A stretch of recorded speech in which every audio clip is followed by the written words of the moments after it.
Buenas tardes, profesora Mercedes. Le habla el alumno Álvarez Jiménez Cristian Camilo, el cual eh, hoy le vamos a explicar la sentencia C742.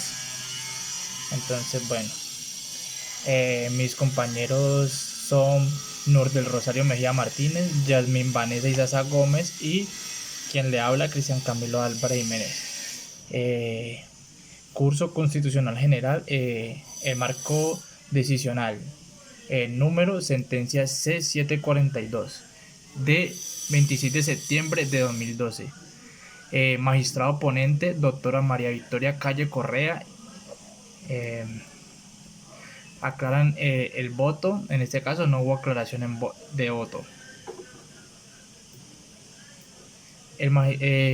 Salvan el voto el magistrado Alexis Julio Estrada salva el voto, el magistrado Jorge Iván Palacio salva el voto, el magistrado Luis Ernesto Vargas Silva salva el voto.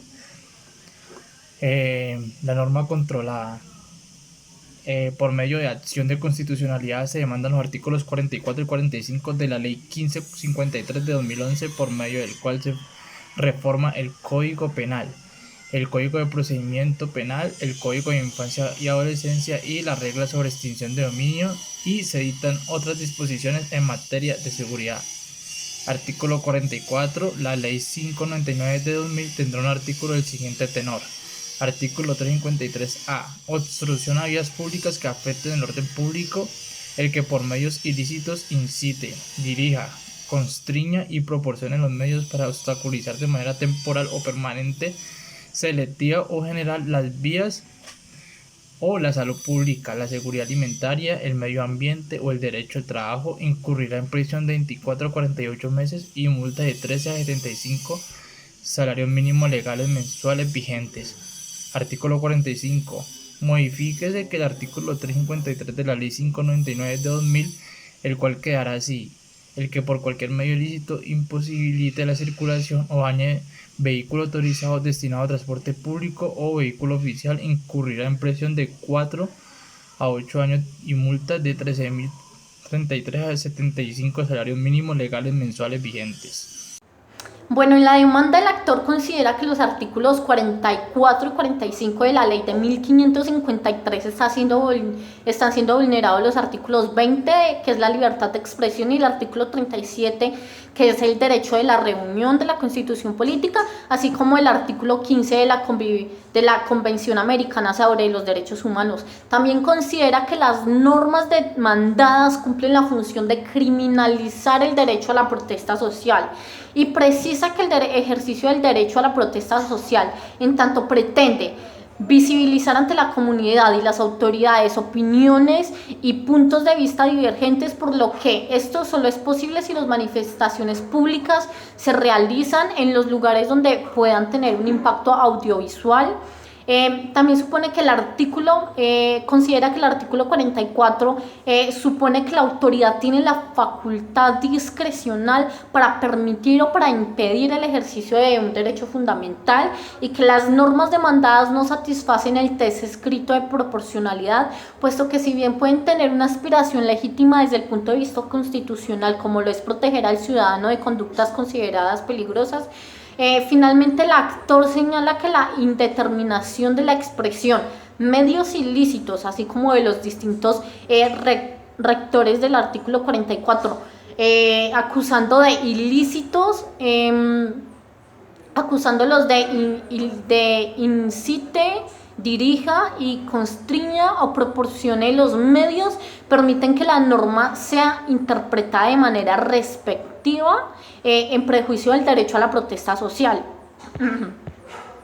La Corte considera que se plantean dos problemas jurídicos.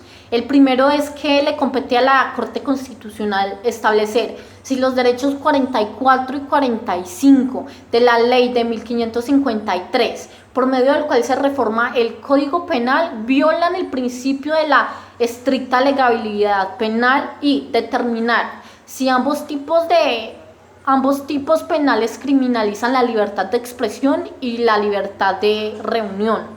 La decisión, la Corte Constitucional, administrando la justicia en nombre del pueblo y por mandato de la Constitución, resuelve. Primero, declarar exequible el artículo 44 de la ley de 1453.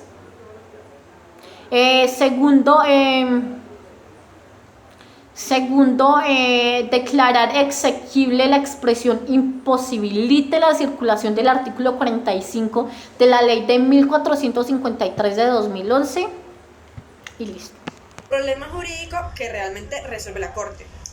La Corte advierte que las dos acusaciones del accionante dependen íntimamente del entendimiento que él propone de las normas demandadas. Este alcance que les da el accionante a las normas presenta una versión de las mismas, que no es aceptada por los intervinientes a la discusión, por lo que ellos consideran que podría haber un problema de legalidad, originado en la falta de precisión y claridad de los preceptos demandados. Por lo tanto, los problemas jurídicos que la Sala deberá resolver son los siguientes. Primero, si el artículo 44 de la ley 1435, al tipificar el delito de obstrucción de vías públicas que afecten el orden público, desconocen el principio de estricta legalidad en materia penal. Y segundo, si la expresión imposibilite la circulación contenida en el artículo 45 de la ley 1453 de 2011, que tipifica el delito perturbación en servicio de transporte público, colectivo y oficial. Desconoce el principio de estricta legalidad en materia penal. Y para proceder a resolver estos problemas, la Corte citará jurisprudencia sobre el margen de configuración del legislador y sus límites derivados de los derechos fundamentales. Y luego resolverá si las normas los infringen. La jurisprudencia constitucional reiteradamente ha sostenido que el ius punendi debe estar orientado a hacer efectivos los derechos y valores constitucionales, que el legislador tiene la facultad de criminalizar, despenalizar conductas, agravar, atenuar, minimizar sanciones siempre y cuando con ello no comprometa la integridad de los valores, principios y derechos establecidos por la Constitución. Que la Corte ha sido cuidadosa al examinar normas penales que estén orientadas a sancionar abusos del ejercicio de las libertades de expresión, de prensa y reunión, consideradas esenciales para el desarrollo de la democracia. Sin embargo, la protección de estas libertades no impide la represión de violencia, precisamente porque resultaría contrario al orden democrático. Que solo la protesta pacífica goza de protección constitucional, que la Constitución autorizó al legislador para demandar cuándo y cómo puede realizarse el derecho a la reunión y de manifestación pública y pacífica. Séptimo, que la Constitución rechaza expresamente el uso de la violencia dentro del marco del Estado de Derecho. Octavo, que las limitaciones al ejercicio del derecho a reunirse y manifestarse pública y pacífica solo pueden ser establecidos mediante la ley. El ratio decidendi, RD, que es la razón de la decisión. Primero que todo, es la Corte Constitucional concluye que los artículos 44 y 45 de la ley 1453 de 2011 no violan el principio de estricta legalidad. El accionante afirma que las normas cuestionadas terminan por reprimir la protesta social. No obstante, solo la protesta pacífica goza de protección constitucional. Segundo, que las manifestaciones violentas no están protegidas, ni siquiera prima facie por la Constitución, y los artículos 44 y 45 de la ley 1453 de 2011 tienen esta orientación.